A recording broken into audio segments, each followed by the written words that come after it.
तो दोस्तों, एक और नया दिन और मैं बलजीत परमार हाजिर हूँ एक नई कहानी, एक नया किस्सा लेकर। आज मैं आपको लेके चलूँगा एक दो दिन के लिए गुजरात के सबसे बड़े शहर अहमदाबाद में। अहमदाबाद का अंडरवर्ल्ड भी उतना ही डेंजरस और एक्टिविटी से भरा हुआ है जितना कि मुंबई का अंडरवर्ल्ड। मुंबई के हर अंडरवर्ल्ड के रिश्ते तार, हर सरगना के रिश्ते और उसके तार अहमदाबाद से हमेशा से जुड़ी रही है। चलते चलते देखिए, जहाँ पे मेन कोई पाबंदी लग जाती है किसी चीज़ पे, तो उसकी चोरी चकारी और अपराध शुरू हो जाता है। जैसे सोने के ऊपर ड्यूटी लगी, गोल्ड कंट्रोल एक्ट आया तो सोने की स्मगलिंग शुरू हो गई। जैसे ही ड्रग्स के ऊपर पाबंदियां लगने लगी तो ड्रग की स्मगलिंग शुरू हो गई। जैसे अफीम के ऊपर कंट्रोल बनाओ, ओपीएम कंट्रोल एक्ट आया तो अफीम की स्मगलिंग और बिक्री जो है, चोरी छिपे, वो शुरू हो गई। उसी तरह जब देश में कई राज्यों में दारूबंदी की गई, जिनमें गुजरात और महाराष्ट्र दो बड़ी स्टेट्स थी जहाँ पे दारूबंदी की गई, उसके बाद तो बिहार में और कुछ और राज्यों में भी की गई, और तो वहाँ पे दारू माफिया क्रिएट हो गया। ये सब की सब चीज़ें मुंबई और अहमदाबाद में कॉमन थी। ये तीनों चारों फैक्टर दोनों शहरों में एक जैसा काम करते थे। और मेरा आपको अहमदाबाद लेके जाने का कोई इरादा नहीं था। हम बहुत अच्छी एपिसोड मुंबई अंडरवर्ल्ड से जुड़े हुए बना रहे थे, लेकिन उनमें एक शख्स का नाम आया जिसका नाम है इंद्रजीत, कमलजीत। अंडरवर्ल्ड का बहुत ही शातिर, शार्प शूटर और कंट्रैक्ट किलर। बहुत बड़े बड़े काम किए उसने। आप हमेशा बोलते थे कि मुंबई के टॉप 10 शार्प शूटर्स के ऊपर कुछ प्रोग्राम बनाइए। तो उसकी स्टडी मेरी कई महीनों से चालू है, ये एक दिन का काम नहीं होता। तो वो शार्प शूटर्स को ढूंढते ढूंढते एक शख्स जो बार बार सामने आ रहा था, वो था कमलजीत।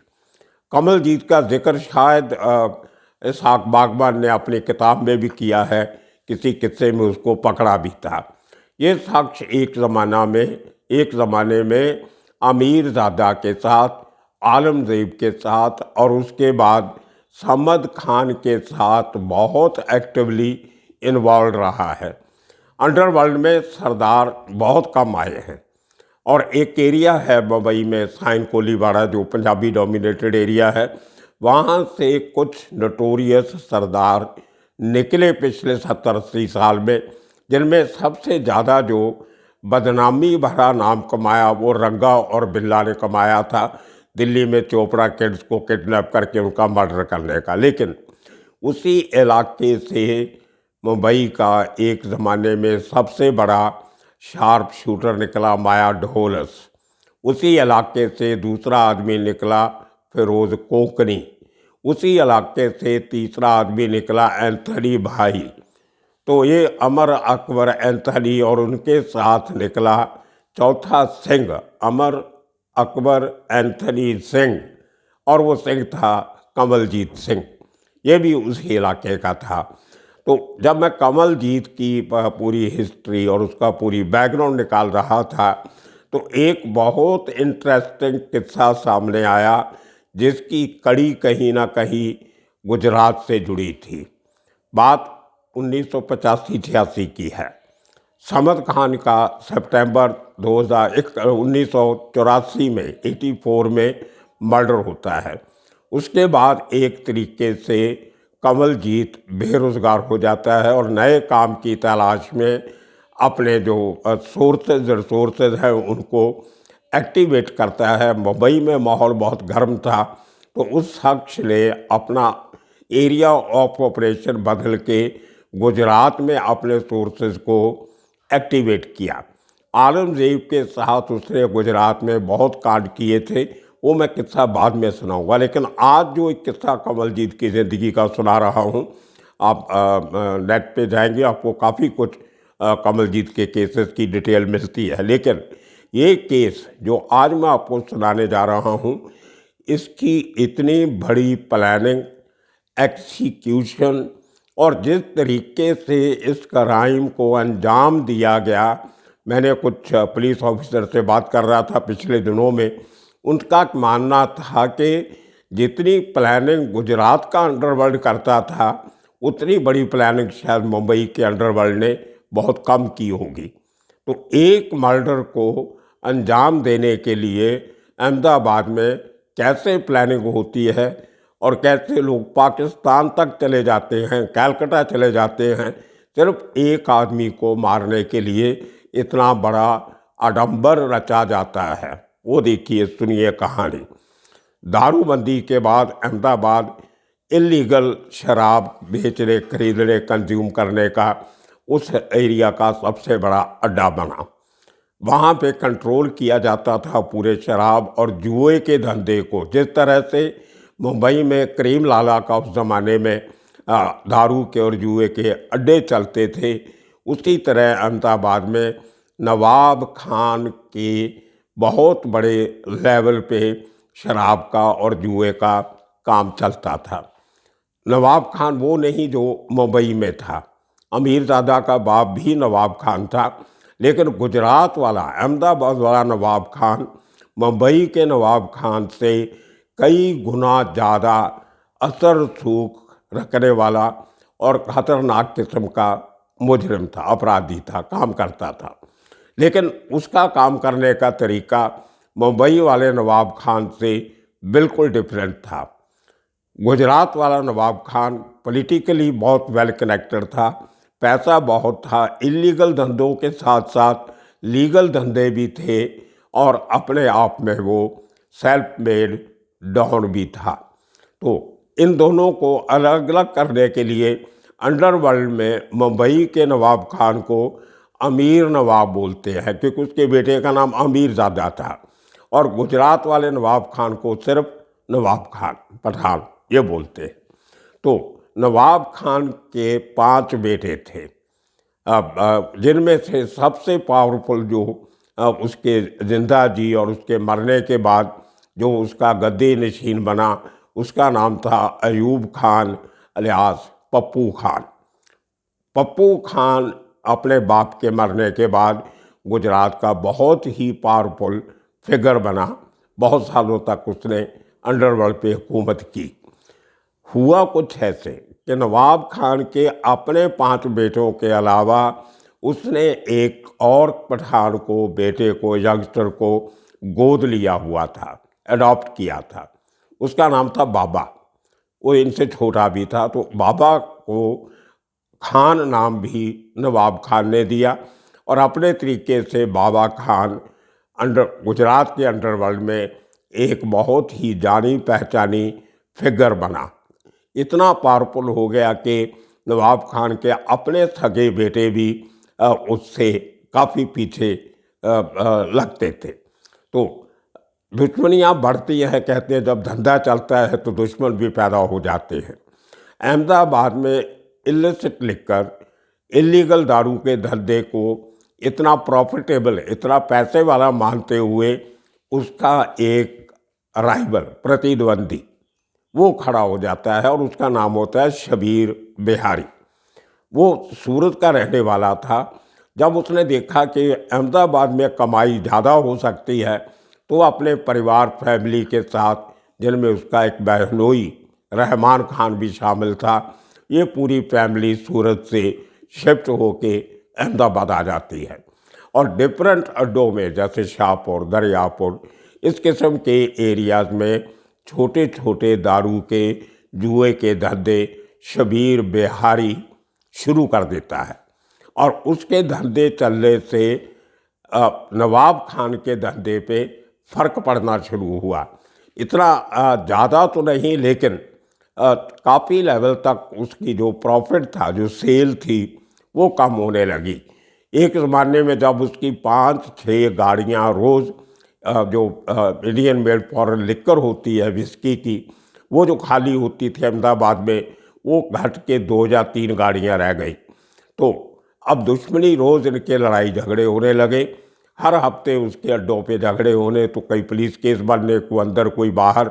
तो ये काफ़ी, जिसको अंडरवर्ल्ड की भाषा में मच मच कहते हैं, तो ये मच मच अहमदाबाद में बहुत बढ़ गई नवाब खान और शबीर बिहारी के गैंग्स के बीच में।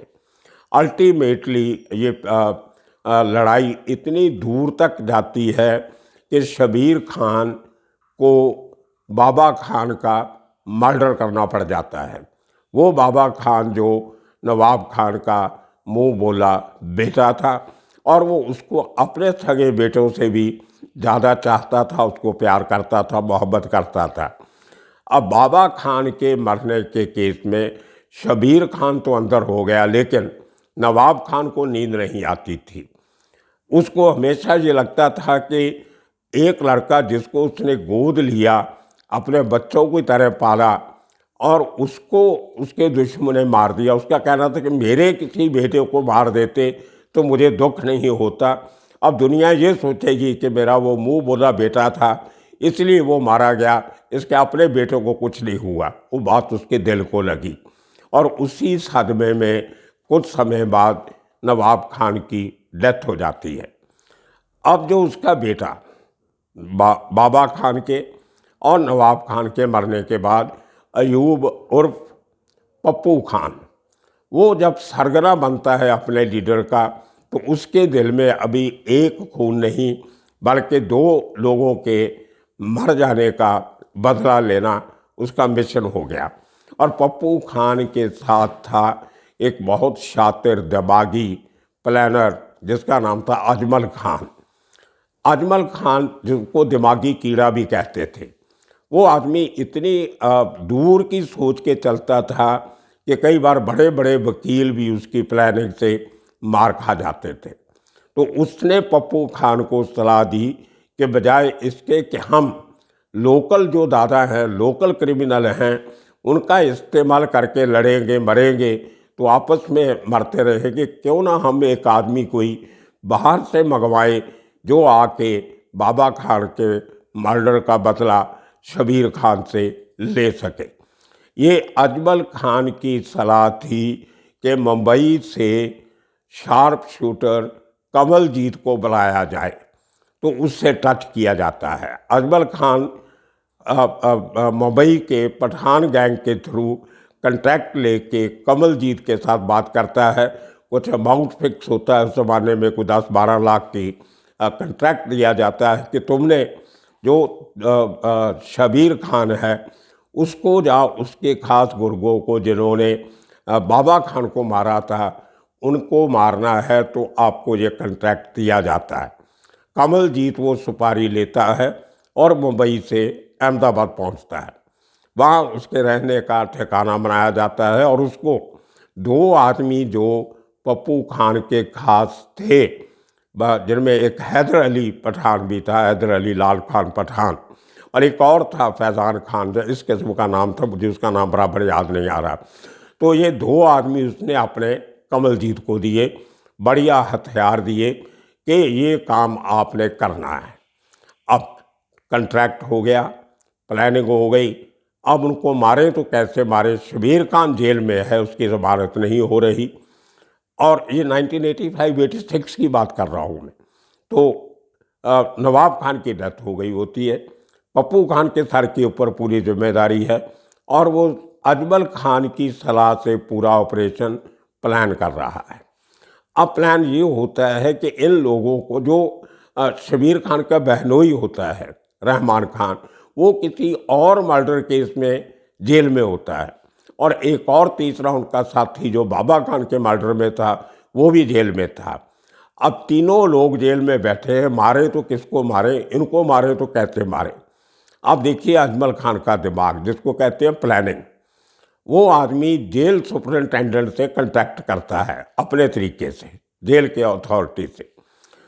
उनको कहता है कि इन लोगों के दिमाग में डालो कि तुम इतनी देर में जेल से बैठे हो, तो थोड़ा घूम फिर के क्यों नहीं आते, आप पैरोल के लिए अप्लाई करो, हम अप्रूव कर देंगे, आपका पैरोल मंजूर कर देंगे।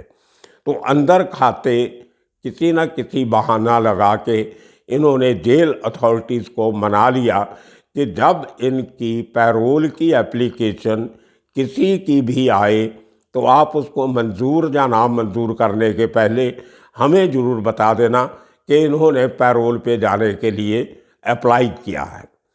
और एक दिन वो खबर अजमल खान को जेल से आती है कि रहमान खान, जो शबीर खान का बहनोई था, उसने पैरोल 15 दिन की पैरोल के लिए अर्जी डाली है। अब ये उस आदमी को बोलते हैं, जेल वाले को, कि अभी उसको होल्ड पे रखो, हम प्लानिंग करके आपको बताएंगे कि कब उसको मंजूरी देनी है। तो ये प्लानिंग ये होती है। अजमल खान समझाता है पप्पू खान को, देखो अभी ये मर्डर हो जाएगा, बाहर आएगा, और जो ये बहुत पक्की बात है कि हम सब लोग पकड़े जाएंगे। हमें कुछ ऐसा तरीका बनाना चाहिए जिससे हम ये बहुत बखूबी से कोर्ट में सिद्ध कर सके कि मर्डर के पहले और मर्डर के बाद हम लोग इस देश में नहीं थे, हम तो बाहर थे। तो ये सिद्ध कैसे करेंगे, उसके लिए पक्का पुख्ता इंतज़ाम होना चाहिए। तो ये लोग प्लानिंग करते हैं 5-6 लोग कि हम लोग पाकिस्तान जाएंगे। तभी पाकिस्तान का 1 महीने का वीज़ा लग जाता था बिजनेस स्टे का। तो इनके रिश्तेदार भी पाकिस्तान में थे, और किसी कंट्री से जाने से अच्छा था कि सेफ्टी भी है और पाकिस्तान में कोई इनको पूछेगा नहीं, रिश्तेदारों को मिल आएंगे। और उसने समय में रहमान खान का मर्डर हो जाएगा। तो ये लोग पूरी अपना वीज़ा लगवाते हैं, पाकिस्तान की टिकट बुक करवाते हैं, और फ्लाइट लेके जाने के पहले कमलजीत को, हैदर अली को, इनको बुला के मीटिंग करके बोल के जाते हैं। अब ये ध्यान से सुनिए प्लानिंग इनकी कैसे एग्जीक्यूट करते थे कि कमलजीत भाई, हम लोग कब्र खोद के जा रहे हैं और हमारे आने तक ये कब्र भरी होनी चाहिए, खाली नहीं रहनी चाहिए। तो ये मैसेज दे के वो लोग फ्लाइट पकड़ते हैं और कराची चले जाते हैं। कराची में वो एक होटल में रुकते हैं थोड़े दिन। उसके बाद क्योंकि होटल में रहने से जो पुलिस में एंट्री रोज़ दिखानी पड़ती है, होटल वाले को हमारे पास रुके थे, कहाँ गए, कभी आए, निगाह में रहते हैं। तो उन्होंने, उनका एक पुराना दोस्त था सूरत वाला, वो पाकिस्तान में था उन दिनों में, बेसिकली बम्बई का रहने वाला है, सूरत में भी उसका घर है। तो वो उन दिनों में पाकिस्तान गया हुआ, तो उसके आधे रिश्ते, उसकी फैमिली पाकिस्तान में थी। तो होटल छोड़ के थोड़े दिनों के लिए वो उस शख्स के पास रुके। मैं उस शख्स को जानता हूँ अच्छी तरह, मेरी बात भी हुई है 2 दिन पहले उससे। तो ये लोग उसके घर में रहते हैं और उसको पूरा ये कांड बताते हैं कि हम किस कारण से अहमदाबाद छोड़ के कराची आए।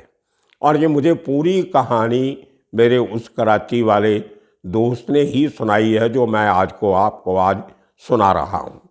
तो मुझे रिकॉर्डिंग भी है उसकी मेरे पास, लेकिन मुझे अच्छा नहीं लगता रिकॉर्डिंग सुनाना, कभी ज़रूरत पड़ेगी तो ज़रूर सुनाएंगे। खैर, तो उनके कराची दौरे के दौरान जैसे उन्होंने प्लान किया था, जेल वाले को बोला गया कि अब इसकी अर्जी मंजूर कर दो। और जैसे ही रहमान खान जेल से निकल के आता है, उसका जो घर, उसका जो अड्डा होता है शाहपुर इलाके में, वहाँ पहुँचता है तो कमलजीत और उसके साथी वहाँ पे जाके उसका मर्डर कर देते हैं।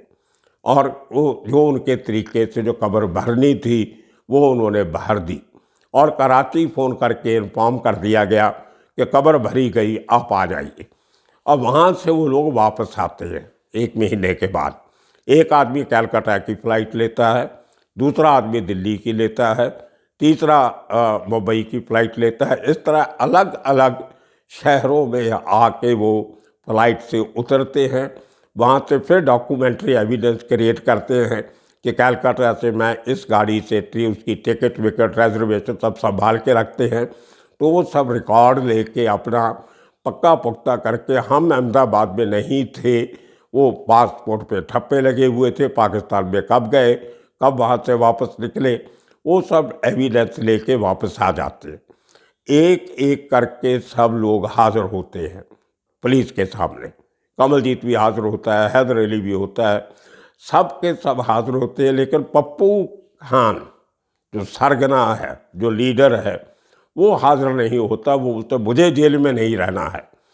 अब जब केस चलता है कोर्ट में, वकीलों की बहस होती है, सरकारी वकील बहस करता है, वो करते करते जो सब एविडेंस दिखाई जाती है, ये जो 8 एक्यूज पकड़े गए थे उनमें से 5 तो हिंदुस्तान में थे ही नहीं, तो उनका क्या इन्वॉल्वमेंट हो सकता है। तो खैर ये करते करते वो केस इतना उलझ गया कि वो सब के सब एक्यूज इंक्लूडिंग कमलजीत, हैदर अली, पप्पू खान, सब के सब लोग उस केस से बरी हो जाते हैं।